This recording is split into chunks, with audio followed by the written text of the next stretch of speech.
Selamat bertemu lagi dengan petualangan menelusuri jejak-jejak masa lalu Eropa kuno. Kali ini kita akan memasuki sebuah wilayah yang secara budaya pada awalnya dipandang sebelah mata, tetapi kemudian tumbuh, berkembang, dan menjulang melampaui mimpi-mimpi para pemimpin polis-polis di kawasan Yunani. Wilayah itu bernama Makedonia. Salah satu tokoh yang menjadi ikon Makedonia dan patungnya dipajang di pusat kota adalah Alexander the Great atau Alexander Agung atau juga dikenal sebagai Iskandar Agung. Dia digambarkan dengan gagahnya menunggang kuda menuju medan pertempuran. Alexander Agung melegenda tidak hanya karena keberhasilannya dalam menyatukan wilayah Eropa Selatan dengan Asia Barat, tetapi lebih dari itu, yaitu ambisi besarnya untuk memadukan kebudayaan Barat dan Timur dalam sebuah kebudayaan baru yang dinamai Helenisme. Kehebatan Alexander Agung adalah hasil dari perjalanan panjang sebuah bangsa yang bernama Makedonia. Oleh karena itu sangat penting kiranya untuk sejenak menengok ke belakang untuk melihat perjuangan masyarakat dan para pemimpinnya dalam mengubah Makedonia, mengembangkan Makedonia dari negara yang awalnya tidak banyak diperhitungkan, bahkan diremehkan oleh polis-polis lain, dan tumbuh menjadi negara yang unggul. Secara geografis, Makedonia berada di pinggiran peradaban Yunani kuno, yang episentrumnya terletak di seputar Athena dan Sparta. Makedonia terletak jauh di ujung utara, di antara polis-polis yang tumbuh pada zaman Yunani kuno. Makedonia berbatasan langsung dengan wilayah yang dihuni oleh masyarakat nomaden di Eropa daratan, yang dalam historiografi kuno Yunani disebut sebagai bangsa barbar, atau bangsa yang belum mengenal peradaban. Dari sudut pandang ini, wajar apabila orang-orang Athena menyebut Makedonia sebagai masyarakat setengah barbar karena tidak sepenuhnya mengikuti kebudayaan Yunani Selatan dan terutama Athena. Wilayah Makedonia sebagian besar adalah pegunungan, sehingga disebut sebagai mountainous country, negara yang bergunung-gunung dengan hanya memiliki sangat sedikit lembah subur untuk pertanian. Wilayahnya di bagian selatan menghadap Laut Mediterania, sehingga dapat dikembangkan sebagai pelabuhan dagang.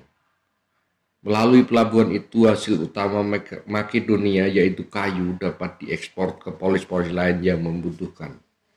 Kayu dari Makedonia pada masa itu dikenal berkualitas baik untuk membuat kapal. Dari sudut pandang politik, Makedonia memiliki sejarah yang panjang. Banyak pemimpin silih berganti menjadi penguasa di Makedonia. Akan tetapi, pada saat ini hanya akan dibahas 4 orang pemimpin yang dianggap sebagai peletak dasar dan pengembang, sehingga Makedonia menjadi polis yang unggul. Keempat pemimpin itu adalah Karanos, yang berkuasa sekitar tahun 808 sebelum Masehi sampai dengan tahun 778 sebelum Masehi. Kedua adalah Alexander pertama yang berkuasa antara tahun 498 sebelum Masehi sampai dengan 454 sebelum Masehi. Ketiga adalah Perdikas II yang berkuasa antara tahun 453 sebelum Masehi sampai dengan 413 sebelum Masehi. Penguasa keempat yang memiliki sumbangsih besar adalah Arkelaus, yang memegang tampuk kekuasaan pada tahun 413 sebelum Masehi sampai dengan 399 sebelum Masehi. Marilah kita tinjau satu persatu pemimpin Makedonia, mulai dari Karanus, Dia dihormati oleh para pemimpin Makedonia yang lebih kemudian sebagai bapa pendiri atau founding father dari kerajaan Makedonia. Tidak banyak sumber sejaman yang dapat diperoleh dan ditemukan. Salah satu penulis yang menyinggung Karanos adalah Herodotus yang hidup sekitar tahun 484 sebelum Masehi sampai 425 sebelum Masehi. Atau kalau dihitung sekitar 3 sampai 4 abad setelah Karanos. Dalam bukunya yang berjudul The Histories, berdasarkan cerita rakyat yang berkembang di Makedonia, Herodotus mengatakan bahwa asal-usul Karanos, pendiri kerajaan Makedonia, adalah dari Yunani Selatan, yaitu pusat peradaban Yunani kuno. Dikisahkan bahwa asal-usul penguasa Makedonia adalah daerah di pegunungan Peloponnesia. Dari sana mereka kemudian bermigrasi ke Attika dan kemudian berjalan ke utara melalui pegunungan Delphi, tempat para dewa Yunani bersemayam. Dan selanjutnya dari sana, para leluhur berjalan ke utara dan Karanos mendirikan kerajaan di daerah Makedonia, sehingga dinamai sebagai kerajaan Makedonia. Dalam ilmu sejarah, cerita rakyat itu lebih dipandang sebagai alat legitimasi penguasa. Dengan cerita itu, Karanos ingin menunjukkan bahwa dirinya layak dan pantas menjadi Raja Makedonia karena merupakan keturunan orang-orang hebat dari Yunani Selatan.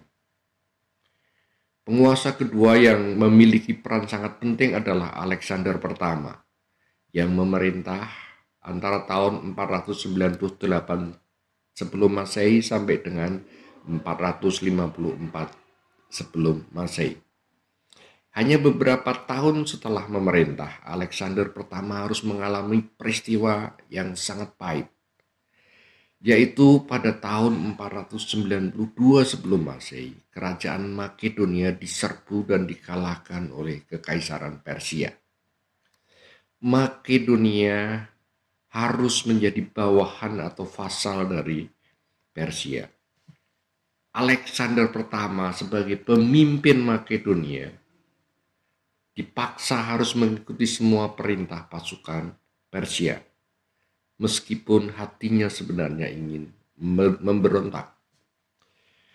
Masa-masa sulit itu terus berlanjut ketika pasukan Persia menyerbu Yunani pada tahun 490 dan 480 sebelum Masehi untuk menghancurkan Athena, musuh bebuyutannya.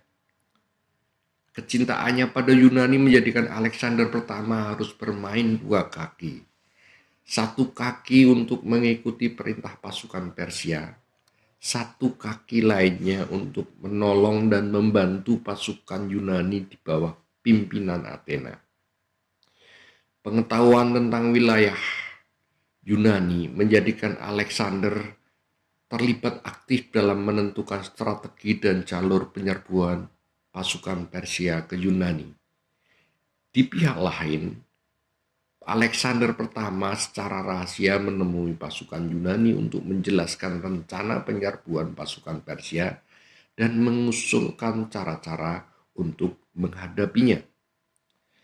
Tidak jarang Alexander pertama harus menelan kekecewaan, terutama dari persekutuan polis-polis Yunani yang sangat dicintainya. Usulan-usulan yang disampaikannya sering tidak dipertimbangkan oleh pasukan Yunani, sehingga akhirnya mereka harus menelan kekalahan dan bahkan ibu kota Athena mengalami kehancuran karena dibakar oleh pasukan Persia. Alexander pertama juga memiliki peran sangat penting dalam usaha Yunani membalas kekalahan dari pasukan Persia, terutama dalam pertempuran di Plataea pada tahun 479 sebelum Masehi. Alexander terlibat aktif dalam menyusun strategi pertempuran. Bahkan pasukan Makedonia lah yang menghabisi pasukan Persia ketika mereka melarikan diri dari medan pertempuran Plataea. Pemimpin yang perannya juga sangat penting bagi eksistensi Makedonia adalah Perdikas II yang memerintah dari tahun 453 sebelum Masehi sampai dengan 413 sebelum Masehi. Apabila Alexander pertama harus menghadapi tekanan Persia, Perdikas II memegang tampuk kekuasaan ketika Yunani sedang dilanda konflik internal antar polis yang dikenal sebagai Perang Peloponnesia. Dua kelompok saling bersaing, yaitu Liga Delian dan Liga Peloponnesian, berpuncak pada meletusnya perang yang berlangsung dari tahun 431 sebelum Masehi sampai dengan 405 sebelum Masehi. Kegagahan Perdikas II dalam menghadapi situasi sulit digambarkan dalam koin dengan gambar dia menunggang kuda di sebelah depan dan gambar macan di sebelah belakang. Sangat sedikit sumber yang membahas masa pemerintahan Perdikas II. Sumber utama yang digunakan adalah buku Perang Peloponnesia atau Peloponnesian War. Buku itu ditulis oleh Thucydides, sejarawan dari Athena. Subjektivitas sebagai seorang Athena dalam tulisan itu tidak dapat dihindarkan, sehingga penulis sejarah memandang Perdikas II lebih banyak dari sisi negatifnya. Digambarkan bahwa Perdikas II merupakan penguasa yang licik, sering berkhianat terhadap Athena dan membantu Sparta. Akan tetapi, apabila dilihat dari perspektif kepentingan nasional Makedonia, kebijakan untuk berpihak pada Sparta adalah langkah yang cerdas, karena dapat menghindarkan Makedonia dari kehancuran akibat perang Peloponnesus. Pemimpin keempat yang sumbangannya besar bagi kemajuan Makedonia adalah Archelaus, yang memegang tampuk kekuasaan dari tahun 413 sebelum Masehi sampai dengan 399 sebelum Masehi. Meski hanya memerintah 14 tahun, Archelaus mampu memberi landasan yang kokoh bagi perkembangan Makedonia selanjutnya. Dia berhasil mengembangkan kekuatan ekonomi Makedonia, yaitu dengan menjadi pemasok utama kayu ke Athena untuk bahan pembuatan kapal. Dalam bidang militer, Archelaus mengadopsi sistem palang dari pasukan Sparta. Dalam bidang kebudayaan, Archelaus berhasil menjadikan Makedonia sebagai pusat perkembangan seni yang diperhitungkan di Yunani. Bahkan dia memperkenalkan Olimpiade musikal yang pertama kali dan diikuti oleh atlet-atlet dari berbagai polis termasuk Athena.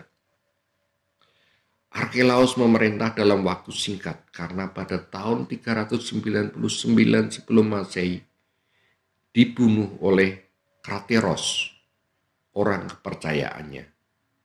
Pembunuhan terjadi ketika mereka berdua sedang berburu.